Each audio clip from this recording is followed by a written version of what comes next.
Si nos cuidamos, o sea, no tenemos que esperar a infectarnos. Tenemos que evitar justamente infectarnos. Ese es el gran objetivo. O sea, no es que tener muchísimos hospitales para que todos vayan finalmente al hospital. Eso no es el punto. Lo que tenemos que hacer, y eso es lo que tenemos que hacer en salud pública, es justamente tratar de prevenir. Y en una cosa que sí estoy de acuerdo con él, es que es necesario que tengamos comportamientos responsables, pero también es necesario que hayan políticas que permitan que esos comportamientos se den. Entonces, necesitamos trabajar a ambas cosas. Por ejemplo, y las personas. ¿A qué se refiere con políticas que nos permita ser responsables? Hay varias cosas que tenemos que remirar en este momento. Los números están subiendo, desafortunadamente. En lugares en los que no teníamos antes, como en la zona sur, tenemos casos ahora en Arequipa que está creciendo definitivamente, Moquegua, Tacna, pero también, y estas son las malas noticias, y lo tienen que saber las personas para que comiencen a cuidarse, es que en zonas donde veíamos que los números bajaban, como Lima y Callao, ya comenzaron a subir. Y eso es producto del comportamiento de las personas, por un lado, pero también es de una forma o de otra, es que estamos dejando de ver algunos problemas clarísimos. Tenemos los problemas en el transporte público, se necesita fiscalización para el tema de los aforos y la ventilación, pero también están comenzando a abrirse otras políticas que desde mi punto de vista y el punto de vista de muchos expertos van a ser problemáticas.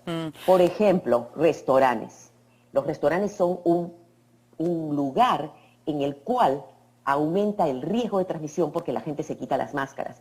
Y ahora que sabemos que además otra forma de transmisión son los aerosoles, entonces lo que tenemos que evitar son especialmente lugares que sean cerrados y en los que haya contacto cercano de personas.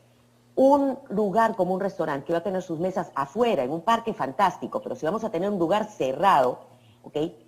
Así le disminuyan el aforo, el sacarse la mascarilla, porque un restaurante es un lugar social, uno no solamente come, sino también habla, implica que vamos a tener ahí una nube de riesgo, y esto vamos a comenzar a verlo en los números. Entonces, ahí te digo, bueno, ahí entramos en el dilema dilema de la reactivación económica, ¿no? Es decir, queremos viabilizar la reactivación económica porque estamos padeciendo realmente un impacto muy duro, el más duro de la región sin duda. Las cifras son desalentadoras, 40% en abril, 30% en mayo, de desaceleración del Producto Bruto Interno. Entonces, ¿cómo llegar a una solución ante esta necesidad económica sin comprometer a la salud pública? Paso a paso, yendo despacio, ¿ok? Todavía hay momentos en los cuales uno puede ir abriendo un poco más y ese es el punto. Nosotros no estamos hablando de cerrar y volver a una cuarentena total. Lo que estamos hablando es que los pasos tienen que irse dando mirando los números. Y los números no se pueden negar. Parece que no les gusta decir un rebrote, pero sin embargo lo que estamos viendo es que los números van aumentando. Y por esa razón, a pesar de que la capacidad hospitalaria se aumenta, lo que se ve en la realidad es que las camas no alcanzan.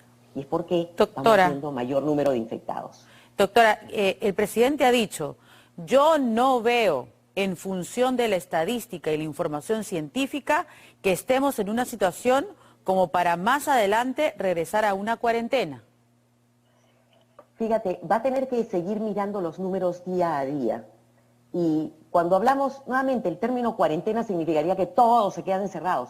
Aquí lo que vamos a tener que ver es cómo se focalizan las acciones en algún momento, y por otro lado, la otra cosa que te estoy diciendo es cómo se va bajando la velocidad a esa apertura económica, si se requiere bajarle la velocidad cuando vemos que los casos están aumentando.